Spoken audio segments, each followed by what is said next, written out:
ॐ अज्ञानतिमिरन्धस्य ज्ञानाञ्जनशलाकया चक्षुरुन्मिलितं येन तस्मै श्रीगुरुवे नमः। श्रीचैतन्यमनोभीष्टं स्थापितं येन भूतले स्वयं रूपः कदा मह्यं ददाति स्वपदान्तिकं। वन्देऽहं श्रीगुरु श्रीयुतपदकमलं श्रीगुरुन् वैष्णवांश्च श्रीरूपं सागरजातं सहगण रघुनाथान्वितं तं सजीवं साद्वैतं सावधूतं परिजन सहितं कृष्ण चैतन्य देवम् श्री राधा कृष्ण पादान सहगण ललिता श्री विशाखान्वितांश हे कृष्ण करुणा सिंधु दीन बंधु जगतपते गोपेश गोपिका कांता राधा कांत नमस्तुते तप्त कांचन गौरांगी राधे वृंदावनेश्वरी वृषभानु सुते देवी प्रणमामि हरि प्रिये वाञ्छाकल्पतरुभ्यश्च कृपा सिन्धुभ्य एव च पतितानां पावनेभ्यो वैष्णवेभ्यो नमो नमः। नमो विष्णुपादाय कृष्णपृष्ठाय भूतले श्रीमते भक्तिवेदांत स्वामी इति नामिने नमस्ते सरस्वते देवे गौरवाणी प्रचारिणे जय श्री कृष्ण चैतन्य प्रभु नित्यानंद श्री अद्वैत गदाधर श्रीवासादि गौर भक्त वृंद हरे कृष्णा कृष्णा कृष्णा हरे हरे हरे राम राम राम हरे हरे हरे कृष्णा। तो माता जी बताएंगे 10 नाम अपराध। हरे कृष्णा। 10 नाम अपराध। पहला, पवित्र भगवान नाम का प्रचार करने के लिए जीवन समर्पण करने वाले महाभागवतों की निंदा करना। दूसरा, शिव ब्रह्मा आदि देवों के नामों को भगवान विष्णु के नाम के समान अथवा उससे स्वतंत्र समझना। तीसरा, गुरु के आदेशों की अवज्ञा। चौथा, वैदिक शास्त्रों अथवा प्रमाणों का खंडन करना। पांचवा, हरे कृष्ण महामंत्र के जप की महिमा को काल्पनिक समझना। छठवां, पवित्र भगवान नाम में अर्थवाद का आरोप। सातवां, पवित्र भगवान नाम के बल पर पाप करना। आठवां, हरे कृष्ण महामंत्र के जप को वेदों में वर्णित एक शुभ सकाम कर्म या कर्म कांड के समान समझना। नौवां, अश्रद्धालु को पवित्र नाम की महिमा का उपदेश देना, उससे भगवान। 10वां, भगवान नाम के जप में पूर्ण विश्वास न होना और इसकी अगाध महिमा सुनने पर भी भौतिक विषयासक्ति बनाए रखना। अपने को वैष्णव समझने वाले प्रत्येक भक्त को इन सब अपराधों से बचना चाहिए, जिससे शीघ्र अभिषिक्त सिद्ध प्राप्त हो सके। हरे कृष्ण प्रभु जी। हरे कृष्णा। बहुत बहुत धन्यवाद माता जी का। तो आज हम 14वें अध्याय के बहुत इंपॉर्टेंट श्लोक में 18वें श्लोक में, ठीक है, कल हमने पढ़ा 17 श्लोक। 17वें श्लोक में हमने ये पढ़ा कि जो गुण हैं वो उनके फल के कारण के रूप में हमने पढ़ा। जो भी उनका हमें जो दिखता है, जिसके अंदर जो गुण दिखते हैं, जो उसके कार्यों के द्वारा, उसके आचरण के द्वारा, उसके अज्ञान के द्वारा, उसके स्वभाव के द्वारा हम जो भी गुण देख सकते हैं उसके अंदर, उसके पीछे का कारण बताया गया है कि वो गुण है। मतलब एक्टिविटीज के रीजन जो है, cause of the activities is गुण। तीन गुण के कारण होता है। सतोगुण में वास्तविक ज्ञान उत्पन्न होता है, रजोगुण में लोभ उत्पन्न होता है और तमोगुण में अज्ञान, प्रमाद और मोह उत्पन्न होता है। ठीक है। तो आज वाला श्लोक जो है बहुत इंपॉर्टेंट है कि इन तीनों गुणों के बारे में हमने जो पढ़ा, ओवरऑल ये हमारे को किस तरह से और कितना मतलब इफेक्ट करेंगे हमारे आगे के जीवनों में, आगे की योनियों में, किस प्रकार ये गुण हमको इफेक्ट करते हैं। तो प्रवेश करते हैं 14.18 श्लोक 7 में दोहराएंगे। ऊर्ध्वं गच्छन्ति सत्त्वस्त ऊर्ध्वं गच्छन्ति सत्त्वस्ता मध्ये तिष्ठन्ति राजसा मध्ये तिष्ठन्ति राजसा जघन्यगुणावृत्तिस्तो गुणवृत्तिस्थो अधो गच्छन्ति तामसा। अधो गच्छन्ति तामसा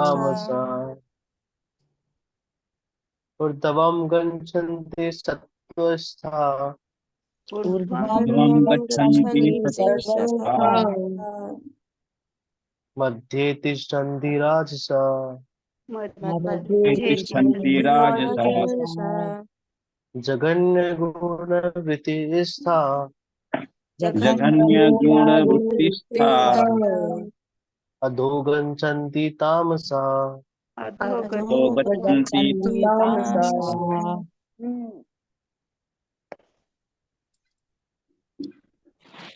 ऊर्ध्वं ऊर्ध्वं गच्छन्ति गच्छन्ति सत्त्वस्था सत्त्वस्ता ऊर्ध्वं ऊर्ध्वं गच्छन्ति गच्छन्ति गच्छन्ति सत्त्वस्था सत्त्वस्था मध्ये तिष्ठन्ति राजसः मध्ये ये तिष्ठन्ति तिष्ठन्ति राजसः राजसः जघन्यगुणवृत्तिस्था जघन्यगुणवृत्तिस्था अधो गच्छन्ति तामसः।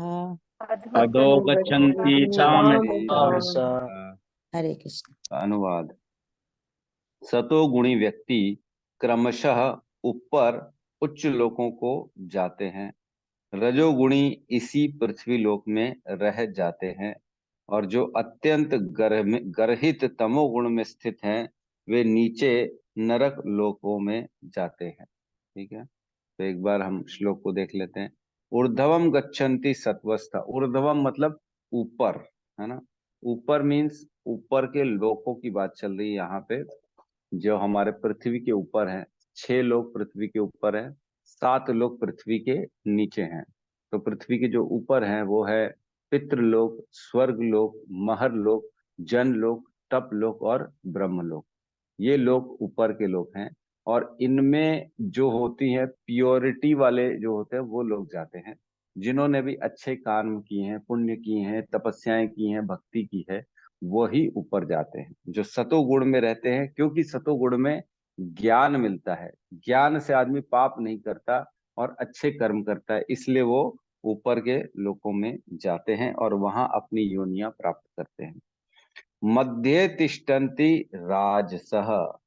मध्य इजी है, इसमें बहुत ज्यादा मतलब ऐसा संस्कृत बहुत ज्यादा टिपिकल नहीं है, इसको कोई भी समझ सकता है। मध्य तिष्ठन्ति राजसः मतलब बीच में रहते हैं कौन? राजसा, जो राजसिक गुण वाले होते हैं, जो कर्म में बिलीव करते हैं, और जो है पाप तो नहीं करते ज्यादा, सुख दुख में बेचारे फंसे रहते हैं, सुख कम मिलता है, दुख ज्यादा मिलता है, और अपनों को, अपने शरीर को खुद मान के बैठते हैं, और अपनों के प्रति प्रेम, आसक्ति, है ना, इंद्रिय तृप्ति, इन सब में फंसे रहते हैं। ये लोग मध्य तिष्ठन्ति राजा, बीच में रहते हैं। जैसे पृथ्वी है, पृथ्वी लोग सेंटर में है, वहीं पे ये लोग अटक जाते हैं, है ना, ना ऊपर ना नीचे। और जगन्य गुणावृत्ति था। जगन्य मतलब बहुत ही घटिया काम, है ना, गंदे काम करने वाले। जगन्य गुणावृत्ति था। जगन्य जो गुण वाले होते हैं, वृत्ति मतलब जो ऐसे अपने अंदर आचरण को रखते हैं, जो ऐसे आचरणों में स्थित है, गंदे आचरणों में, वो अधो गच्छन्ति तामसा। वो अधो, अधो मीन्स नीचे की योनिया। यहाँ पे दो चीजों समझने पड़ेगी। अधो मीन्स जो है योनिया नीचे की, और नीचे के लोक, ये दोनों कवर होंगे इस अधो में, क्योंकि जरूरी नहीं है कि तामसिक लोग नीचे के लोकों में ही जाए, नरक लोगों, नरक तो नहीं, मतलब जो नीचे के लोग हैं, तल वितल सुतल तलातल रसातल महातल पाताल, ये नीचे के लोग हैं।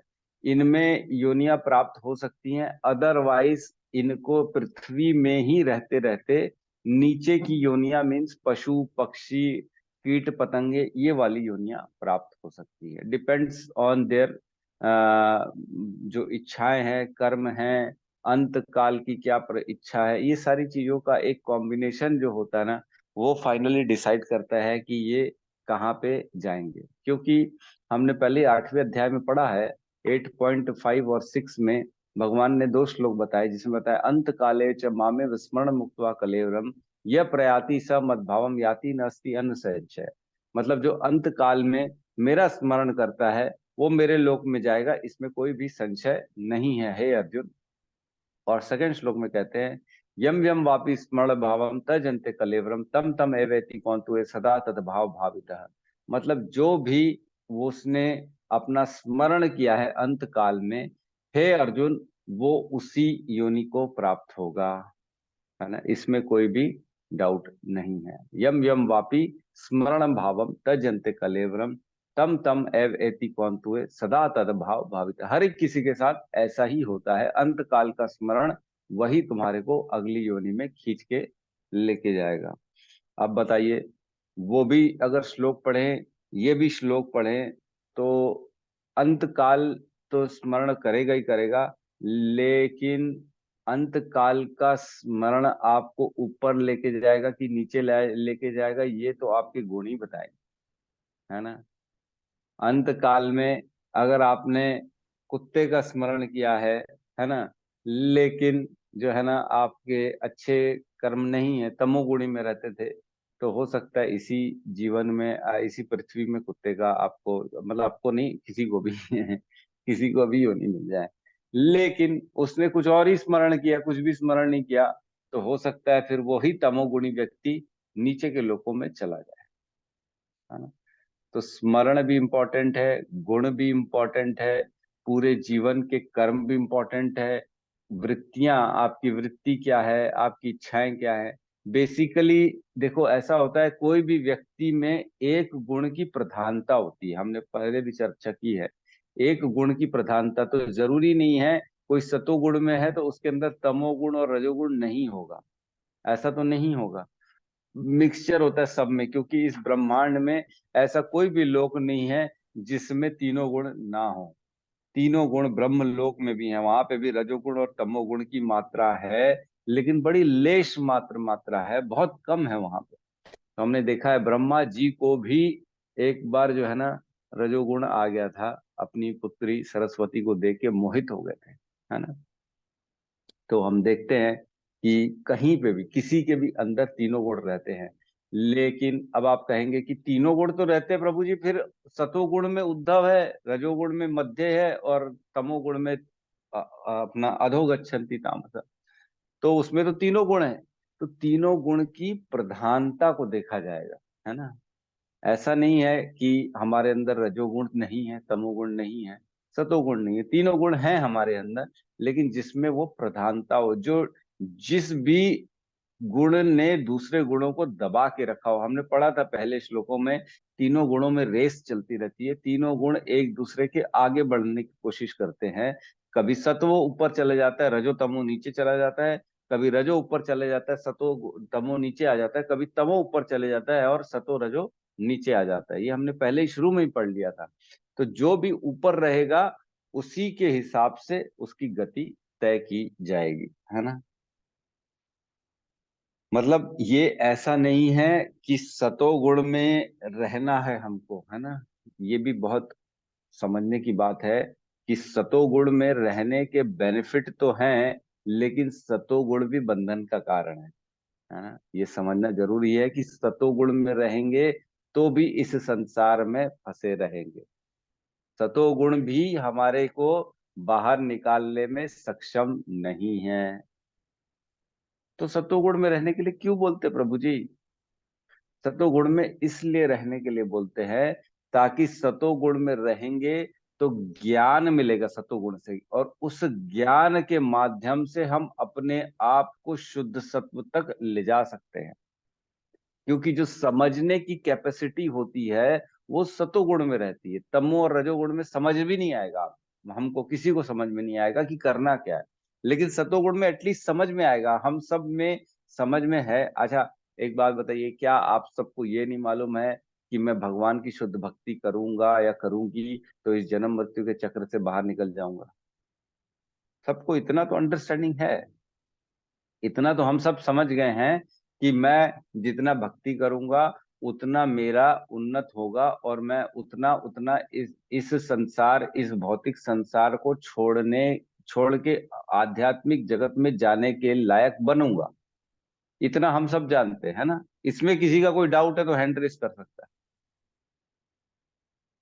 किसी को कोई डाउट है कि भक्ति करने से भी हम भगवान के धाम नहीं जाएंगे? ये कोई नहीं है, ये कोई नहीं कहता। तो अब बताइए, जब इतना मालूम है, फिर क्यों आसक्ति में फंसे हुए हैं हम सब?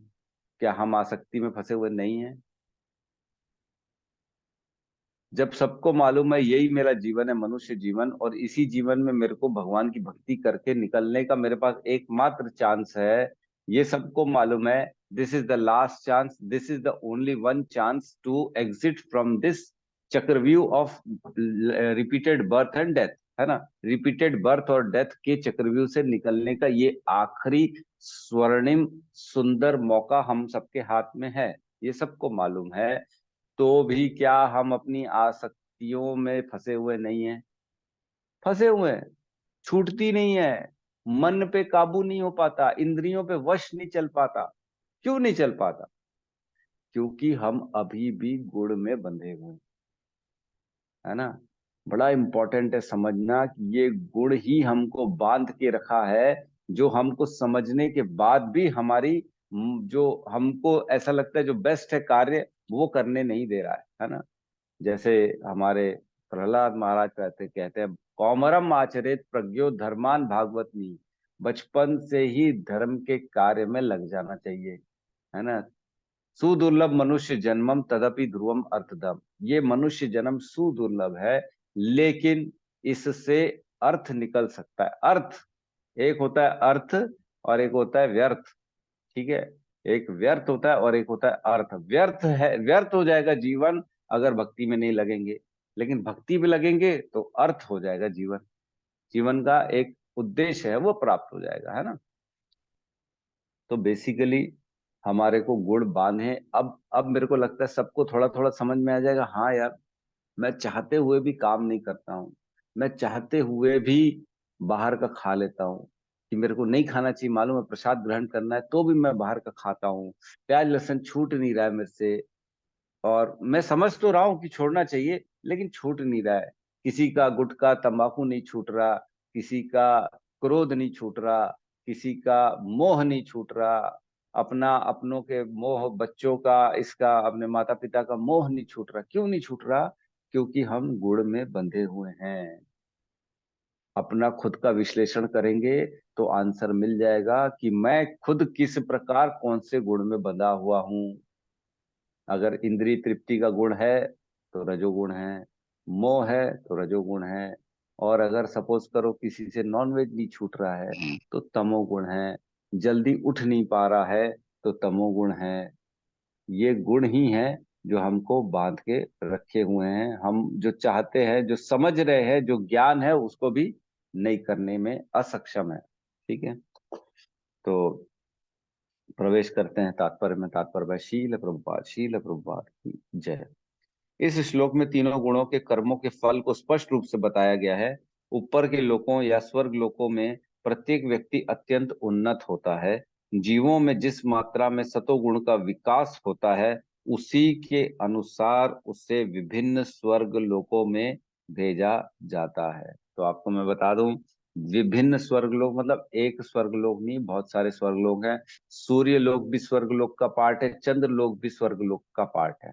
तो इस प्रकार स्वर्गलोक और भी हैं। एक स्वर्गलोक तो है ही है जहाँ इंद्र रहते हैं, बाकी ये भी स्वर्गलोक में ही आते हैं। तो डिपेंड करता है हम किस प्रकार, जो बेचारा जीवन भर सूर्य देव को जल चढ़ाया, उसने उन्हीं की उपासना की है, तो वो सूर्य लोक को चला जाएगा। जो चंद्र की पूजा करता है वो चंद्र लोक को चला जाएगा। जो पुण्य कर रहा है, जिसके अंदर काम की इच्छा ज्यादा है ना, भोग भोगने की इच्छा है, तो वो स्वर्गलोक इंद्र के पास चला जाएगा। वहां पे बैठ के वो काम अपने पूर्ण करेगा, अपनी सिद्ध, अपनी जो जो इच्छाएं है वो पूर्ण करेगा। दारू पिएगा, मतलब जो खाना है, जो मस्ती करना है वो करेगा वहां पे। सर्वोच्च लोक सत्य लोक या ब्रह्म लोक है। जो सबसे ऊपर है उसको कहते हैं ब्रह्मलोक या सत्य लोक। जहां इस ब्रह्मांड के प्रधान व्यक्ति ब्रह्मा जी निवास करते हैं, वहीं पे ब्रह्मा जी रहते हैं, और वहीं से बैठ के उन्होंने सारी सृष्टि की, जो कि कमल के रूप में, एक कमल टाइप का है वो लोक, और उस लोक में ब्रह्मा जी निवास करते हैं, है ना।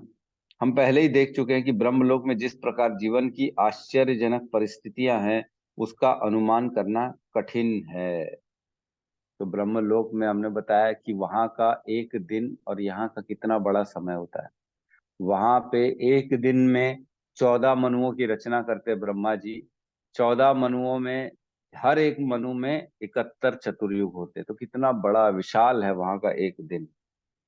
ठीक है। तो भी सतोगुण नामक जीवन की सर्वोच्च अवस्था हमें वहां तक पहुंचा सकती है। तो सतोगुण अगर शुद्ध सतोगुण में रहेंगे, कोई भी प्रकार का तमो रजोगुण से दूर रहेंगे, तो हो सकता है हम ब्रह्मा जी तक पहुंच जाएं। तो इसके साथ एक श्लोक मेरे को याद आ रहा है।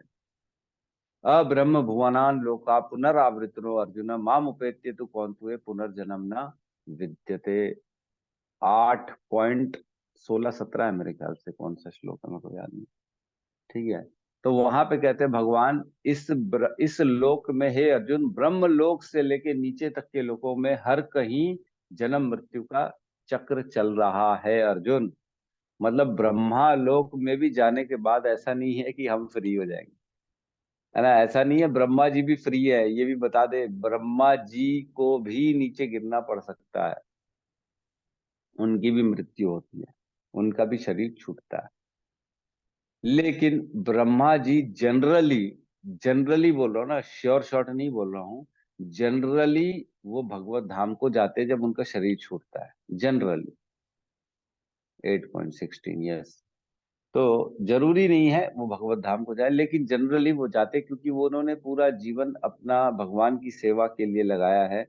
और उन्होंने सृष्टि की रचना की, और सबको, जीवों को भगवान की इच्छा के अनुरूप योनियां दी, और उनके कार्य में लगे रहते हैं, इतने मनुओं की रचना करते हैं डेली, जो है ना। हर दिन रात में उनका कल्प प्रलय चलता रहता है। इस प्रकार से उनके ऊपर बहुत दायित्व रहते हैं, पूरी सृष्टि के दायित्व रहते हैं। तो भगवान की सेवा में रहते हैं, इसलिए जनरली वो भगवत धाम को जब उनका शरीर छूटता है तब चले जाते हैं।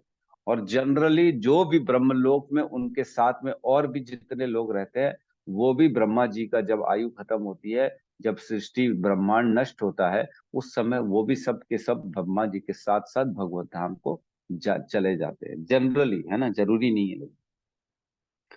आगे कहते हैं रजोगुण मिश्रित होता है, यह सतो तथा तमोगुण के मध्य में होता है। रजोगुण हमने समझा कि अब हम उनके गुणों में नहीं जाएंगे, मिश्रित होता है, उसमें थोड़ा सा सतोगुण होता है, लेकिन थोड़ा तमोगुण भी रहता है रजोगुण में। ठीक है। मनुष्य सदैव शुद्ध नहीं होता, लेकिन यदि वह पूर्णतया रजोगुणी हो तो वह इस पृथ्वी पर केवल राजा या धनी व्यक्ति के रूप में रहता है। तो रजोगुणी व्यक्ति वापस से इसी पृथ्वी में आएगा, धनी बनेगा, राजा बनेगा, अगर उसमें सिर्फ रजोगुण होगा, तमोगुण की मात्रा नहीं होगी तो। ठीक है। तो दोबारा वो अच्छा परिवार में अच्छा राजा बन के जो भी है उसकी, अगर तमोगुण नहीं रहेगा, लेकिन गुणों के मिश्रण होते रहने से वह नीचे भी जा सकता है। तो ये बहुत इंपॉर्टेंट है। रजोगुणी व्यक्ति का कोई ठिकाना नहीं, कोई जरूरी नहीं है कि आदमी लोग बोलते हैं ना हमारे में, अच्छे कर्म करो, कल किसने देखा है, नर ही नारायण की सेवा है ना, नर की सेवा ही नारायण की सेवा है। गरीबों को देखो, इंसानों को देखो, उनका बस उनका अच्छा करो। और क्या देखा है हमने, भगवान को तो किसी ने नहीं देखा। जीवों की जो है ना सेवा ही जो है ना धर्म है हमारा, वही काम है। तो ये सारे जो है ना, ठीक है, लेकिन ये रजोगुण के थोड़े इसमें जो है ना अंश हो जाते हैं। रजोगुण में आदमी काम करता है, दान करता है अपने नाम के लिए, अपने कंबल मुझे कंबल चढ़ाएंगे इसलिए मैं जो है ना लोगों के बीच में दान करता हूँ, मेरा नाम लिया जाएगा, मुझको वोट मिलेंगे इसलिए मैं दान करता हूँ, मैं गरीबों की सेवा इसलिए करता हूँ क्योंकि उनका नेता बन सकूं। तो ये सारे रजोगुणी हैं, ये कोई भी सतोगुणी नहीं है। दान, तपस्या और जो धर्म वाले कार्य जिसको बोलते हैं ना आजकल, मंदिर बनवा दिए, है ना, हॉस्पिटल खुलवा दिए, गरीबों के लिए लगे हुए काम पे, ये सारे कार्य हैं तो सतोगुणी। लेकिन अगर इसमें नाम की इच्छा हो गई तो ये रजोगुणी हो जाएंगे, फिर दोबारा मनुष्य बन के इस जीवन में, इस पृथ्वी में आना पड़ेगा। देखो छोटी सी, देखो माइन्यूटली सा हमारा भाव उसको सतोगुणी और रजोगुणी बना दे। अगर आपने किसी को दान दे दिया और उसके पीछे आपकी बिल्कुल भी ये इच्छा नहीं थी कि मेरा नाम हो, मेरे को पूछा जाए, तो वो सतोगुणी कहला जाएगा। और अगर आपने उसमें अपनी नाम की, अपनी इज्जत की, अपने प्रचार की अगर अभिलाषा करी, तो वो रजोगुणी कहला जाएगा, और आपको उसका फल रजोगुणी मिलेगा, और दोबारा मनुष्य के जीवन में ही आना पड़ेगा पृथ्वी में। इस पृथ्वी पर रजो या तमोगुणी लोग बलपूर्वक किसी मशीन के द्वारा उच्चतर लोकों में नहीं पहुंच सकते। तो जैसा आजकल के साइंटिस्ट करते हैं, है ना, चंद्र चंद्रो चंद्रो चंद्रो क्या बोलते हैं, चंद्रोदययान, है ना, चंद्रोदययान, चंद्रयान। चंद्रोदयान क्या है, तो उसके द्वारा चंद्र तक जाने की कोशिश कर रहे हैं। और जाके आते तो क्या मिलता है, वहां खाली मट्टी मिलती है। तो क्या वहां खाली मट्टी है? नहीं नहीं, वहां मट्टी नहीं है, वहां सब कुछ है। लेकिन हमारे पास वो आंख नहीं है देखने के लिए। वहां लोग रह रहे हैं, भोग भोग रहे हैं, सब चीज कर रहे हैं, लेकिन क्यों नहीं दिख रहा हमारे साइंटिस्टों को? उनको खाली मट्टी पत्थर क्यों दिख रहा है? क्योंकि उनके पास वो आंख नहीं है। वो दूसरे डायमेंशन में रहते हैं, हम दूसरे डायमेंशन में रहते हैं, हम उनके पास नहीं जा सकते, वो हमारे पास नहीं आ सकते। जैसे इसी संसार में भूत प्रेत रहते हैं, हमारे साथ साथ रहते हैं, है ना। हमने कथा सुनी है गौकर्ण की। गौकर्ण का भाई था धुंधुकारी, सब जानते हैं मेरे ख्याल से। धुंधुकारी जो है 7 दिन तक कथा सुनता है, कहाँ बैठ के? एक बांस में बैठ के सुनता है ना, क्योंकि वो आत्मा था, उसके पास शरीर नहीं था, इसलिए वो बांस में बैठता है और वो किसी को देख नहीं सकता और कोई उसको नहीं देख सकता। लेकिन था वो, और उसने सुना, और उसके सुनने के बाद उसको भगवत धाम की प्राप्ति हो गई, यान आया वैकुंठ लोक से उसको लेके गया।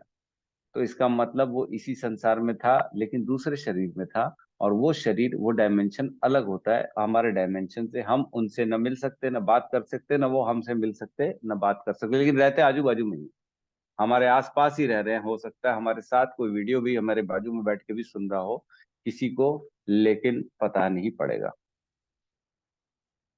ठीक है। रजोगुण में इसकी भी संभावना है कि अगले जीवन में कोई प्रमत्त हो जाए।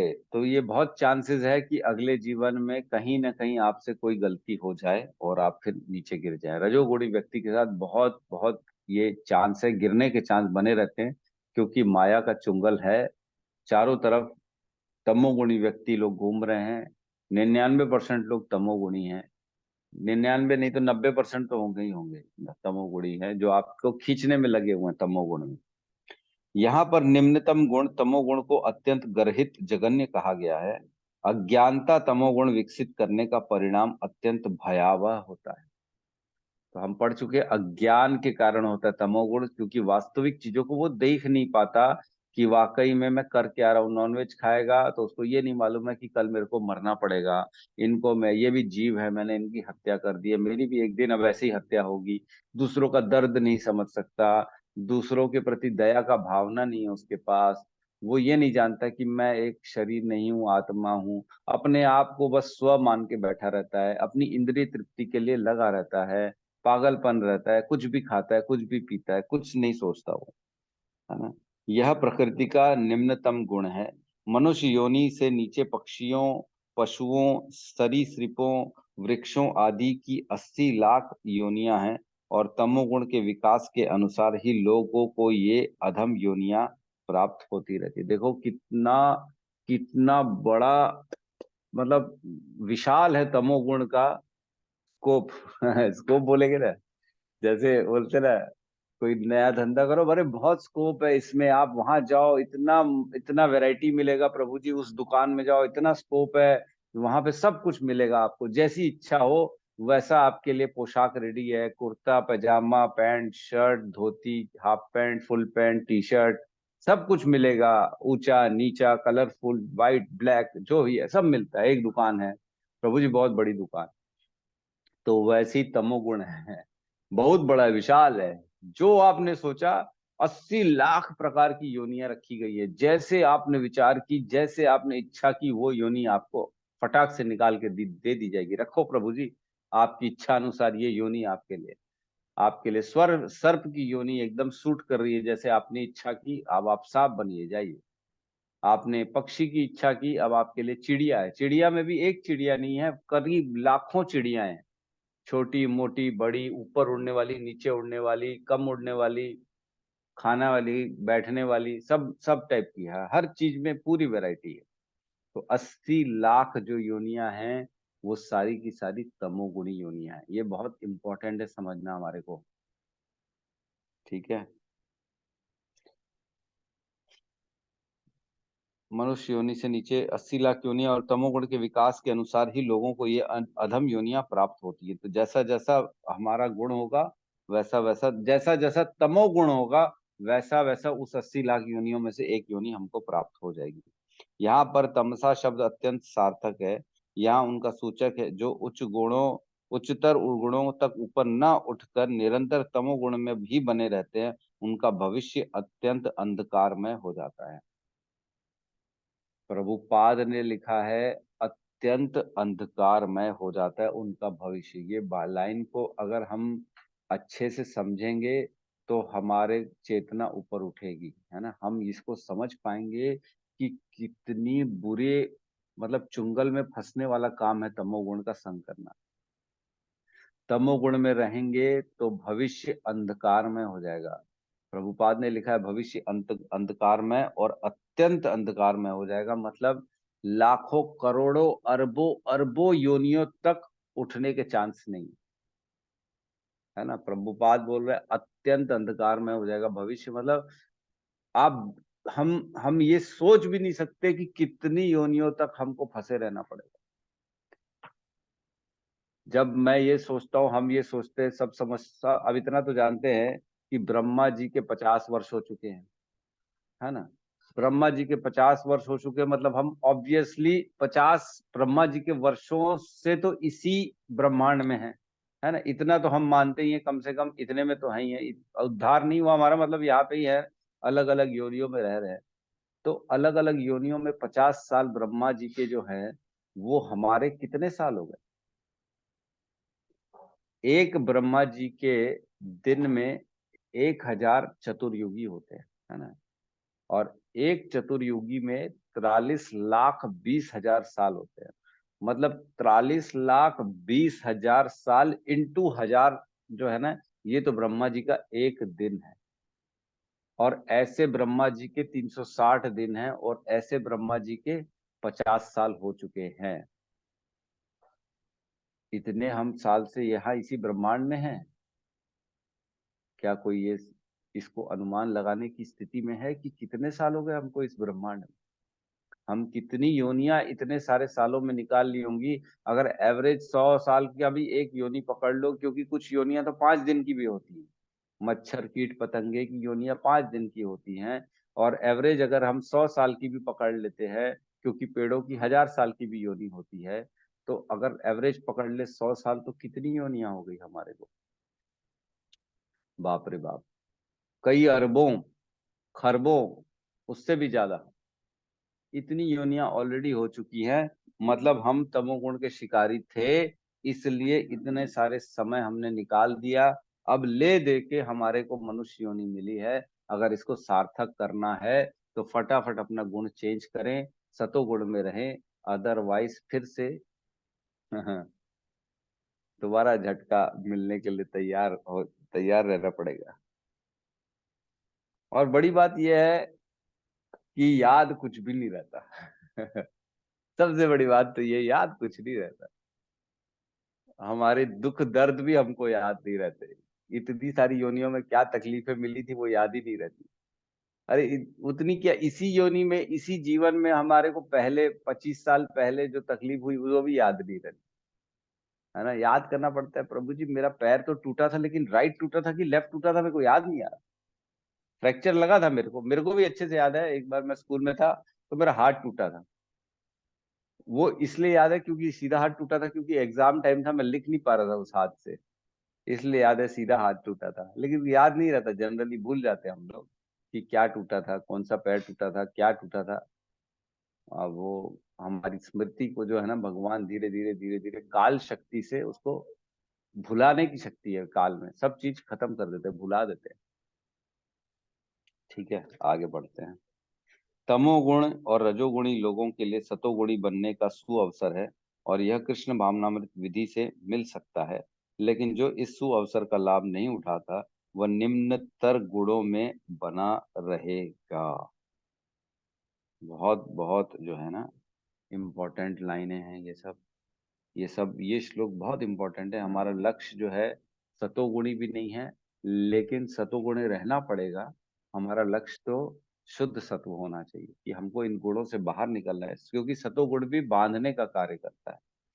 और कुछ श्लोकों का वर्णन है इसमें, हम खोलते हैं, चर्चा करते हैं। 11.22, 11, 22, 39, 11, 22, 39 ये पढ़ रहा हूं मैं, सुनिए जरा। इसका अनुवाद है ना, 11.22.39। जब जीव वर्तमान शरीर से दूसरे शरीर में जाता है, जो उसके अपने कर्म से उत्पन्न होता है ना, कर्म से उत्पन्न होता है। अब आप जो कर्म करेंगे, जिस गुण में रहते हुए जो कर्म करेंगे, उस कर्मों के आधार पर नया शरीर बनेगा आपका। तो वह नए शरीर का आनंदप्रद तथा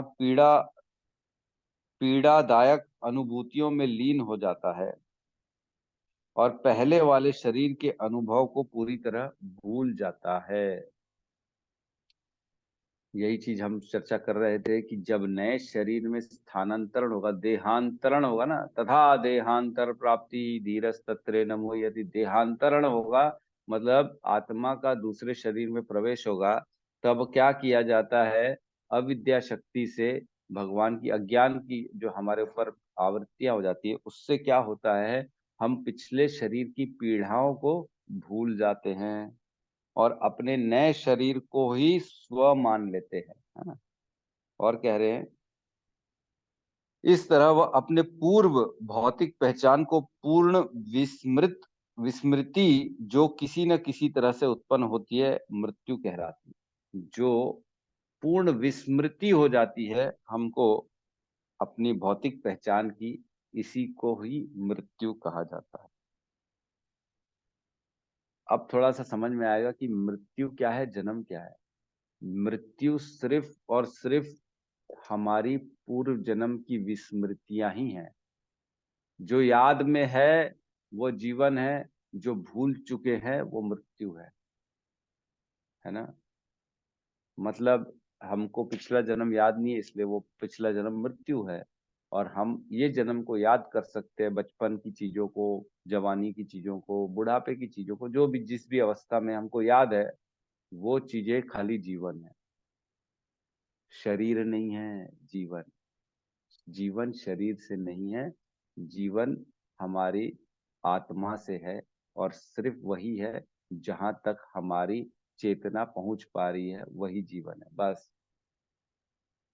उसके पीछे नहीं है जीवन, मृत्यु है उसके पीछे। ठीक है, तो इसका आप लोग सब पढ़ेंगे, अनुवाद बहुत अच्छा है। इसमें बहुत टेक्निकली समझाया गया है जन्म मृत्यु को इस श्लोक में। ठीक है, और एक और श्लोक है 46, इसमें इसको हम लेते हैं 46। हाँ, इसका मैं अनुवाद पढ़ रहा हूँ। मनुष्य ना तो पूर्व कर्म के बीज से जन्म लेता है, ना ही अमर होते हुए वह मरता है। मोह के कारण जीव जन्म लेता है तथा मरता प्रतीत होता है। जिस तरह काष्ठ के संसर्ग से अग्नि जलती और फिर बुझती प्रतीत होती है। मतलब बड़ा, ये सब पढ़ने से ना इतना दिमाग खुल जाता है कि हो क्या रहा है जीवन में, हम जी रहे हैं, क्या कर रहे हैं, ये शरीर हमारा है, हम, हमारे पुत्र परिजन, माता पिता, भाई बंधु मित्र, ये लोग हमारे हैं कि नहीं हैं, ये सब हो क्या रहा है हमारे साथ, हमको करना क्या है यहाँ पे, क्या सोच रखनी, क्या भोग करना है, ये सारी चीजें ना, ये सब श्लोकों से बहुत क्लियर हो जाएगी जो मैं बता रहा हूँ। इनको 2 बार 3 बार पढ़िएगा। 11.22.39, 46, 51 और 52, ये हम पढ़ेंगे 4 श्लोकों का। तो इसमें बहुत सी चीजें क्लियर हो जाएंगी। तो यहाँ मैं फिर से पढ़ रहा हूँ 11.22.46। मनुष्य ना तो पूर्व कर्म के बीज से जन्म लेता है, ना ही अमर होते वह मरता है। मोह के कारण जीव जन्म लेता तथा मरता प्रतीत होता है। जिस तरह काष्ठ के संसर्ग से अग्नि जलती और फिर बुझती प्रतीत होती है। आपस में ही जब लकड़ी रगड़ मारती है तो अग्नि उत्पन्न हो जाती है, फिर खुद ब खुद बाद में बुझ जाएगी। वैसे ही हमारा जीवन भी है, खुद ब खुद अपने अंदर से ही, काष्ठ के अंदर, लकड़ी के अंदर अग्नि रहती है, ऑटोमेटिक अग्नि उड़ जाती है। वैसे ही हमारा जो जीवन है ऑटोमेटिकली व्यक्त हो जाता है कुछ समय के लिए, हमारे उन्हीं आसक्तियों के कारण फिर दोबारा हमारे को जन्म लेके आना पड़ता है। खुद ही हम अपने का कारण है, उत्पत्ति जन्म मृत्यु का भी कारण हम खुद ही हैं, क्योंकि हम वो इच्छा रखते हैं हमारे अंदर। ठीक है, आगे वाला श्लोक में पढ़ते हैं 51 में। अज्ञानी व्यक्ति अपने आप को भौतिक प्रकृति से अलग न समझ पाने के कारण प्रकृति को सत्य समझता है। इसके संपर्क से वह पूर्णतया मोहित हो जाता है और संसार चक्र में प्रवेश करता है। क्यों करता है प्रवेश? क्योंकि प्रकृति से अपने आप को अलग नहीं समझ पाता है। वो प्रकृति हमने पढ़ी, दो प्रकृतियां होती है, परा प्रकृति और अपरा प्रकृति। अपरा प्रकृति 8 चीजों से बनती है, भूमि, गगन, वायु, अग्नि, जल और, है ना, अग्नि जल हो गया, और मन, बुद्धि, अहंकार। ये 8 चीजों की अपरा प्रकृति होती है। और परा प्रकृति जो होती है वो जीवात्माएं होती हैं। तो अपने आप को इन सब चीजों से अलग समझना चाहिए, है ना। और 52 में कहते हैं, अपने सकाम कर्म के कारण घूमने के लिए बाध्य हुआ बद्ध आत्मा सत्व गुण के संपर्क से ऋषियों या देवताओं के बीच में जन्म लेता है। रजोगुण के संपर्क से वह असुर या मनुष्य बनता है, और तमोगुण की संगति से वह भूत, प्रेत या पशु जगत में जन्म लेता है। इसमें एकदम क्लियर बताया गया है कि कहाँ कहाँ जन्म लेता है। फिर से पढ़ रहा हूं मैं। सकाम कर्म के कारण घूमने के लिए बाध्य हुआ बद्ध आत्मा सत्व गुण के संपर्क से ऋषि या देवताओं के बीच में जन्म लेगा। या तो ऋषि बनेगा बड़े बड़े जनलोक, तपलोक और ब्रह्मलोक में, या फिर देवताओं के बीच में जन्म लेगा, स्वर्ग लोक चला जाएगा, देवताओं के बीच में देवता बन जाएगा। और कह रहे हैं रजोगुण के संपर्क से वह असुर या मनुष्य बनता है। तो रजोगुण में असुर बनने के भी चांस हैं। असुर कौन होता है? जो भगवान को नहीं मानता, वो असुर होता है ना। तो मनुष्य ही होते हैं जो वो असुर कहलाते हैं। और तमोगुण की संगति से वह भूत, प्रेत या पशु जगत में जन्म लेता है। तो तमोगुण में भूत प्रेत बनने के भी चांस बने रहते हैं, है ना। और पशु तो बनना ही है। 80 लाख योनियां हमने चर्चा की, जो है वृक्ष हो, कीट पतंगे हो, पशु पक्षी हो, ये सारी की सारी तमोगुण में फुल स्कोप है। दुकान में बहुत वैरायटी है तमोगुण में। कौन सा आपको कपड़ा चाहिए, फटाफट निकाल के आपको दे दिया जाएगा। जैसे हम लोग गए थे, मैं और रोहित प्रभु, किशोर प्रभु, अभी कुर्ते लेने गए थे, तो बड़े सारे कुर्ते वैरायटी निकाल दिए, ये कलर, ये पैटर्न, ये साइज, वो साइज, जो चाहिए आपको ले लो। हम भी खुशी खुशी 5-6 ले लिए, वो 5-6 ले लिए, वो 5-6 ले लिए, सब ने ले लिए अच्छे अच्छे। तो वैरायटी बहुत थी, तो पसंद आई, ले लिए। वैसी वैरायटी बहुत है तमोगुणी के लिए।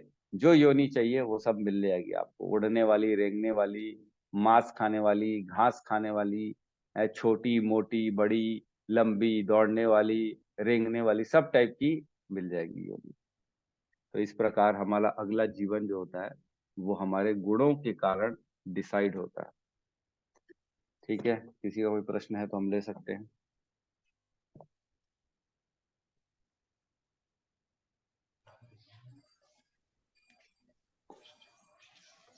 यस अनिल प्रभु कुछ कहना चाहते हैं? इस टॉपिक के मास्टर है, हमेशा जो है अलग अलग योनियों के बारे में मेरे से चर्चा करते रहते हैं। प्रभु जी, ये योनि के बाद क्या योनि मिलेगी? प्रभु जी, कितना साल लगेगा इसको, कितनी योनि लगेगी मनुष्य योनि में आने में? अभी तो तो ऐसी चर्चा करते रहते हैं। बड़ा मतलब हंसी वाली बात है कि नहीं, ठीक है, ज्ञान है इसमें, ऐसा मजाक नहीं है, अच्छी बात है, वो समझ रहे हैं, इसीलिए वो ऐसी चर्चा कर रहे हैं। यस प्रभु जी कहिए। हरे कृष्ण प्रभु जी। सबसे पहले हरे मेरा क्वेश्चन ये है प्रभु जी, जैसे कि हम चर्चा कर रहे हैं कि मनुष्य योनि बहुत दुर्लभ है, और जब हम हरि नाम लेते हैं, कृष्ण भावना भावित होते हैं, तो हमको मोक्ष मिलता है, ये सब हमको पता है। तो ये तो ऐसा है ना कि जैसे कि हम सनातन धर्म में तो हम कृष्ण कॉन्शियस हो रहे हैं, भगवान कृष्ण का, राम का या फिर विष्णु जी का नाम ले पा रहे हैं। लेकिन मैं ये सोच रहा था जब आप क्लास ले रहे थे, ये तो इंडिया की बात होगी, लेकिन इंडिया के बाहर भी मतलब 200 कंट्रीज हैं जो दूसरे संप्रदाय से बिलोंग करते हैं, लेकिन वो कृष्ण नाम नहीं लेते हैं, बट मनुष्य योनि में है। तो उनकी गति क्या होगी? वो तो खैर अच्छा काम कर रहे हैं, जो भी कुछ अच्छे बुरे जो भी हो। अब वो चूंकि दूसरे कंट्री में है तो कृष्ण भगवान का नाम तो नहीं ले सकते, तो इसका मतलब ये है कि उनको कभी मुक्ति नहीं मिलेगी क्या? बिल्कुल सही। नहीं मिलेगी। मुक्ति क्या मिलेगी, वो सतोगुण में भी नहीं है, आप सोचो। वो सतोगुण में भी नहीं है। मुक्ति तो दूर की बात हो गई। मुक्ति तो जी तब मिलेगी जब तीनों गुण को बाहर हो जाओगे ना, शुद्ध सत्व में पहुंच जाओगे। वो तो सतोगुण में भी नहीं है, वो तो रजो और तमो में है। मनुष्य की योनि मिलेगी कि नहीं, ये भी सवाल है उनके लिए, सोचो। ये भी सवाल है, क्या पता अगली योनि मनुष्य हो कि नहीं। बहुत खराब है। मतलब आप ये समझिए, आबादी 750 करोड़ है पृथ्वी की, सिर्फ मनुष्य लोगों की। मनुष्य की आबादी 750 करोड़ है। उसमें से कितने लोग हैं जो कृष्ण का नाम लेते हैं? तो 5 करोड़ भी नहीं होंगे मेरे को लगता है। नहीं होंगे, मुट्ठी भर प्रभु जी। हाँ, 1 आध करोड़ भी हो गए तो बड़ी बात है। तो कितने लोग, और जो है 749 करोड़ जो है वो लोगों का तो मुक्ति का ठिकाना नहीं है। ये भी ठिकाना नहीं है कि अगली योनि मनुष्य है कि नहीं, ये भी ठिकाना नहीं। सोचो, इतनी सारी जनसंख्या जीवों की घूम रही है। क्योंकि जैसे कि हम लोग अगर रायपुर की बात करें तो जैसे कि इस्कॉन में संडे प्रोग्राम होता है। अब यहाँ रायपुर की जो संख्या है वो लाखों में है, लेकिन लाखों में कितने लोग आ रहे हैं? 150। और उसमें भी 150 में से ऐसे हैं कि 50-60 तो आते हैं, नहीं आते हैं। अब मोटा मोटा अगर एक मान के चले अनुमान, तो 100 लोग बस हैं। अब उसमें भी हम 100 में से भी अगर फिर से हम लोग करेक्शन करें तो भगवत गीता क्लास में कितने लोग आ रहे हैं? 30 लोग, 35 लोग। और उसमें भी फिर से आप करेक्शन लेकिन करें तो इसमें इसमें ऐसा नहीं है, ऐसा नहीं है कि सिर्फ इस्कॉन वालों की मुक्ति होती है, ऐसा नहीं है। बाकी संप्रदाय भी है, 4 संप्रदाय हैं टोटल, जिसमें और भी जो है ना, ऐसा नहीं है। आप केवल जैसे सपोज करो, सिंपल मंदिर वाले हैं, है ना, जो कर्मकांडी है मंदिर वाले, वो भी भगवान का नाम भजन कीर्तन तो कर ही रहे हैं। तो उनकी भी स्वीकृतियां तो बनेगी बनेगी, सतोगुण में तो वो भी हैं। जी जी तो जी। जो शिव जी की पूजा आराधना कर रहे हैं वो भी सतोगुण में तो है। वो सूर्य को जल चढ़ा रहे हैं वो भी सतोगुण में तो है। तो नो डाउट उनके ऊपर जाने के चांसेस हैं, वो स्वर्ग लोक तक, जनलोक, तपलोक तक जा सकते हैं, कोई बड़ी बात नहीं। लेकिन सिर्फ इस्कॉन में जितना रगड़ के भगवान का नाम कराया जा रहा है, तो ऐसा लगता है कि जो शुद्ध सत्व में जाने की, इस्कॉन में भी जो है ना, जो लोग नाम जप कर रहे हैं वो भी शुद्ध सत्व में पहुंचेंगे कि नहीं, इसकी में भी मेरे को लगता है 1 आध% की ही चांस है। जितने लोग जुड़ते हैं उसमें से विरला ही, कोई हजारों लाखों में से एक आदमी जो होता है जो उस भाव को ग्रहण कर पाता है। बाकी लोग तो आत्म साक्षात्कार में बेचारे प्रयास करते करते छूट जाता है। लेकिन ये चीज का बहुत बड़ा, ये हमको एश्योर होना चाहिए, इस चीज की गारंटी है कि एक बार जो इस रास्ते में, इस पथ में चल पड़ा ना, उसका कभी भी पतन नहीं होगा, है ना। भगवान कहते हैं ना, क्षिप्रम भवति धर्मात्मा शाश्वत शांतिम निगच्छति, कौन तू ए प्रति जान ही न में भक्त्या प्रणश्यति। मेरे भक्त का कभी नाश नहीं होगा हे अर्जुन, भले ही वो क्यों ना सुदुराचारी बन जाए। अपि चेत सुदुराचारो भजते माम अनन्य भाग, साधुरेव सब मंतव्य सम्यक व्यवस्थितो ही स। अगर वो मेरी प्रति भक्ति में लगा हुआ है, लेकिन उससे अगर अपराध भी हो रहा है, अगर दुराचार भी हो रहा है, तो भी हे अर्जुन, मैं उसको तुरंत धर्मात्मा बना दूंगा, और मेरे भक्त का कभी भी नाश नहीं होगा। क्योंकि हमने भगवान की शरण ग्रहण कर ली है, तो वो हमको उद्धार कर ही देंगे, हमारे को खींच ही लेंगे, कहीं ना कहीं से कैसे भी करके निकाल लेंगे बाहर। इतना हमारे को भगवान पे विश्वास रखना चाहिए। ठीक है। तो प्रभु जी, इसका सीधा सा मतलब ये है जैसे कि अगर किसी को मनुष्य योनि मिला है तो उसको भारत भूमि में जन्म लेना पड़ेगा। और भारत भूमि में अगर जन्म ले रहे हैं तो ये चारों संप्रदाय में से किसी एक संप्रदाय को फॉलो करना पड़ेगा, तभी आपकी मुक्ति मिल सकती है इन फ्यूचर। ऐसा मतलब नहीं नहीं, समझ सकते ऐसा नहीं, ऐसा नहीं है। क्यों आज कितना प्रचार हो रहा है, रशिया में भगवान का प्रचार नहीं हुआ क्या? वहां के लोग कितने बड़े बड़े भक्त बन गए। जहां जहां पे प्रभुपाद गए, अमेरिकन को उन्होंने उद्धार कर दिया। मतलब आप समझो, एक श्लोक आता है ना, एशाम ते अंत गतम पापम जननाम पुण्य कर्मणा ते द्वंद्व मोह निर्मुक्ता भजते माम अनन्य भाव। ये याद है श्लोक किसी को कि नहीं है? 7वें अध्याय का श्लोक है, जिसमें हमने पढ़ा था, जिसके पापों का क्षय हो चुका है, पुण्यों का उदय हो गया है, वो ही द्वंद्व और मोह से बाहर निकल के कृष्ण की भक्ति में दृढ़ता से लगता है। ठीक है। तो क्या हम सब के पापों का क्षय हो चुका है? क्या हम पूर्ण तरह से पापों को खत्म कर चुके अपने? नहीं। यहाँ पे बहुत बड़ी चीज है, प्रभुपाद ने जब इस लेक्चर का इस श्लोक का विवरण किया था, तब प्रभुपाद बोलते हैं कि तुम सबको मैंने एलिजिबल बनाया है ताकि तुम कृष्ण की भक्ति कर सको। समझ में आ रहा है कि पाप का क्षय हुआ नहीं है, पुण्य का उदय हुआ नहीं है हम सबका, लेकिन ये प्रभुपाद की कृपा है जिसके कारण हम कृष्ण की भक्ति को कर पा रहे हैं। उन्होंने मतलब हम सबको शॉर्टकट से निकालने के लिए एक छोटा सा, जैसे एक सूर्य की रोशनी आती है ना, एक छोटे से अगर किसी दीवार में छेदा हो जाए तो सूर्य की रोशनी आ जाती है। तो वैसे ही प्रभुपाद ने हम सब के लिए एक छोटा सा छेदा कर दिया है। और जल्दी लिख लो याद है नहीं, हम उस लायक नहीं है, उसके काबिल नहीं है हम, लेकिन प्रभुपाद की कृपा के कारण हम निकल पा रहे हैं। प्रभुपाद ने बोला है जो मेरे वर्ड्स को फॉलो करेगा उसको भगवत धाम ले जाने की गारंटी मेरी है। जो प्रभुपाद की वाणी को फॉलो करेंगे, प्रभुपाद के नियमों को फॉलो करेंगे, तो प्रभुपाद ने उसको गारंटी दी है कि मैं ले जाऊंगा। लेकिन हम में वो सक्षम नहीं है, हम उसके लायक नहीं है। ये समझना चाहिए मेरे अंदर उतनी कैपेसिटी नहीं है कि मैं भगवत धाम जा सकूं, भगवान कृष्ण की भक्ति कर सकूं।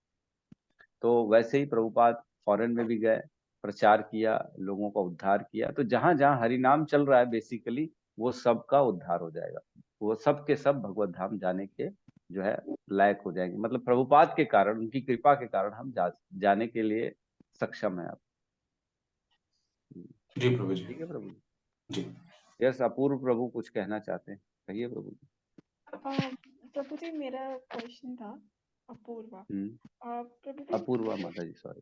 जी प्रभु जी मेरा क्वेश्चन ये था कि जैसे आपकी बोल आवाज रहे बहुत थे कम आ रही है माता जी, थोड़ा अगर सा हम जैसे लाउडली। प्रभु जी अभी बेटर है क्या? हाँ अभी बेटर है, बताइए। हाँ, तो प्रभु जी जैसे आप बोल रहे थे कि हम जैसे कोई भी काम करते हैं, इनफैक्ट दान करते हैं या किसी का भला भी करते हैं, तो अगर कुछ मतलब वापस नहीं मिलना ये सोच के करे तो वो सतोगुण में रहेगा। अगर मतलब वो सोच के करेंगे कि उससे ये मिलना है तो वो रजोगुण हो जाएगा। तो वैसे प्रभु जी अगर कोई हम काम करते हैं, इवन ऑफिस का काम करते हैं या कोई भी काम करते हैं, तो क्या अगर हम ये सोच के करेंगे कि ये भगवान की सेवा है, तो क्या वो सतोगुण से भी ऊपर है, मतलब गुणों में नहीं है क्या? ऐसा होता है क्या? बिल्कुल सही पकड़ा आपने। अगर हम कोई भी कार्य करते हैं जिसमें कृष्ण की संतुष्टि के लिए कार्य हो, वो निर्गुण हो जाता है ना।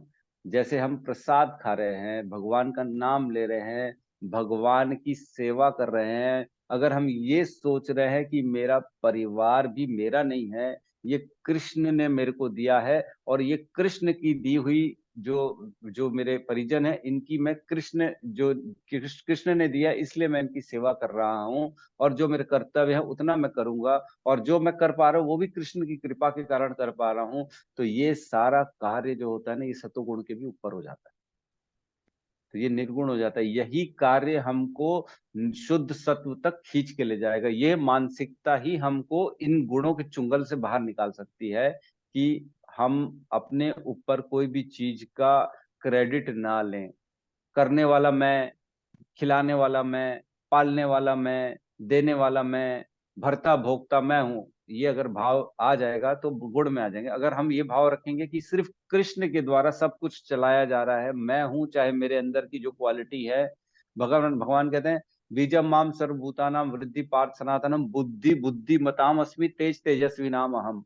मतलब हम, भगवान कहते हैं कि सबकी बुद्धि मैं हूँ, तेज मैं हूं, जो हमारे अंदर कार्य करने की शक्ति हो रही है वो कौन है? वो कृष्ण है। समझने की शक्ति कौन है? कृष्ण है। तो ये कहाँ से कर पा रहे हैं हम कोई कार्य? आज हम भगवत गीता पढ़ रहे हैं, मैं बता रहा हूँ आपको, समझ में आ रहा है, ये कौन कर रहा है? क्या सभी को भगवत गीता समझ में आ रही है? नहीं। लाखों लाखों को सिखा रहे हैं, लाखों लाखों लोगों को भगवत गीता का प्रवचन बोल रहे हैं, लेकिन समझ में ही नहीं आ रही। क्यों नहीं आ रही है? क्योंकि कृष्ण है उनकी बुद्धि। किसी को समझ में आ रही तो उसको ये समझना चाहिए कि ये समझने की कैपेसिटी मेरी नहीं है, ये कृष्ण की कृपा है, इसलिए मेरे को समझ में आ रही है, और मैं समझाने में सक्षम हूँ, मैं बताने में सक्षम हूँ। तो मेरे को ये भाव रखना चाहिए कि ये मेरी कैपेसिटी नहीं है, ये कृष्ण की कैपेसिटी है जो मैं आपको समझा पा रहा हूँ। क्या समझ पा रहे हैं? जी जी प्रभु जी। और प्रभु जी है ये ना। धीरे थोड़ा धीरे प्रैक्टिस करके आएगा क्या ये, क्योंकि वो अंदर से तो नहीं आता, मतलब ऐसे बोल देते हैं कि कृष्ण के लिए करते हैं, बट मुझे ऐसा लगता है कि वो शायद अंदर से नहीं आता है, मतलब वो। ये इसके लिए आपको रोज भगवत गीता क्लास आना पड़ेगा। इसके लिए रोज आपको चैंटिंग करना पड़ेगा, है ना। जब बार बार यही चीज का प्रहार होता है ना, हमारी बुद्धि पे बार बार प्रहार होगा ना, तब जाके एक दिन वृक्ष कटेगा, है ना। जब बार बार प्रहार होगा तब कटेगा, एक दिन में नहीं कटेगा। इसलिए बार बार आना पड़ेगा, रोज सुनना पड़ेगा, रोज इसमें लगना पड़ेगा, तो ये भाव ऑटोमेटिकली धीरे धीरे उत्पन्न हो जाएगा, है ना। इसीलिए तो कहते हैं रोज उठना पड़ेगा, रोज सतोगुण में आना पड़ेगा, रोज सुबेरे भगवत गीता पढ़नी पड़ेगी, तब जाके हम अपने गुणों के बाहर निकल पाएंगे, यही तो नहीं निकल पाएंगे। मतलब आप समझिए हम कैसे फंसे हुए हैं, जैसे सर्कस में फंसे नहीं रहते। इवन जंगल का कितना बड़ा राजा शेर होता है, वो भी सर्कस में एक चाबुक के डर से फंसा रहता है, बेचारा कुछ नहीं कर पाता। वैसे ही हम फंसे हुए हैं, जबकि हम ब्रह्मांड नायक के बच्चे हैं, ब्रह्मांड के नायक भगवान कृष्ण के बच्चे हैं, और हम किस में फंसे हुए हैं? 25-50 हजार की नौकरी में फंसे हुए हैं। पूरी धरती मेरी है। एक दिन अगर हमको भगवान का साथ मिल जाए, मृत्यु के बाद जब भगवान आ जाएंगे, तब बोलेंगे बेटा तेरे लिए मैं ऐसा पृथ्वी जैसे 10 लोक बना दूंगा, ले जा। जैसे ध्रुव को एक पूरा लोक बना के दे दिया था, पूरा एक लोक ध्रुव लोक है। आज भी देखते हो ना, ध्रुव तारा दिखता है सबको, तो कैसे दिखता है? वो भगवान की कृपा से उनको पूरा एक लोक मिल गया। और आशा क्या थी उनकी, ध्रुव महाराज की? एक राज्य की, कि मेरे पिता से बड़ा मेरा राज्य हो, ये आशा थी। लेकिन भगवान ने उनको पूरा लोक बना के दे दिया। वैसे ही हमको समझना चाहिए कि मैं तो ब्रह्मांड नायक, इस पूरे सृष्टि का, पूरे पृथ्वी का, ब्रह्मांड का जो मालिक है, मैं उसका बेटा हूँ। तो मैं ये क्या 25-50 हजार की नौकरी के लिए, 2, 5, 10, 100 हजार के लिए अपना आप को जीवन खराब कर रहा हूँ? अपने आप को इन सब से ऊपर निकालना पड़ेगा। और ये भाव तब आएगा जब रोज इस चीज का स्मरण होगा, जब रोज कोई आपको बताएगा, भगवत गीता का ज्ञान मिलेगा, तब आप इन सब चीजों से निकल सकोगे। क्योंकि पेचीदगी बहुत है ना, ऐसा नहीं कि सिर्फ ये भाव लाना है आपको। इतना सारा हमने पढ़ लिया भगवत गीता में, आज तक 13 अध्याय 14 अध्याय, ये रिपीट नहीं होता। ज्ञान बार बार वही चीज नहीं निकलती, हर बार कुछ ना कुछ भगवान अलग अलग ज्ञान बताते हैं। तो वो सारे ज्ञान का कॉम्बिनेशन, इसका कॉम्बिनेशन ही मिला के हमको उद्धार करा सकता है हमारा। ठीक है।